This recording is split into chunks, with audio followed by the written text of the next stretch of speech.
अस्सलाम वालेकुम। आज का ब्लॉग जो है वो मैं रोड पर खुले चौक में खड़ा बना रहा हूँ। मकसद जो है वो ये है कि सरगोदा की इंतज़ामिया की जानिब से मुख्तलिफ़ स्कूलों को सील किया गया है, भारी जुर्माने किए गए हैं। तलबा और असातिज़ा जो हैं, जिसमें फ़ीमेल असातिज़ा भी शामिल हैं, वो रोड पर एहतजाज कर रहे हैं और यहाँ पर पुलिस की भारी नफरी मौजूद है, जिसमें डंडा बरदार अफराद भी शामिल हैं।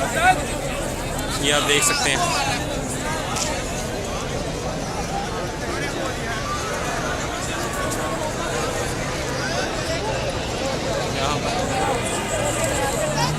यहाँ पर पूरा चौक जो है वो तलबा से भर गया है इस वक्त, और तलबा एहतजाज कर रहे हैं अपनी इम्तिहानी सरगर्मियों के मुतासर होने के ख़िलाफ़ और पढ़ाई के मुतासर होने के ख़िलाफ़ तलबा शदीद एहतजाज कर रहे हैं इस वक्त। जी।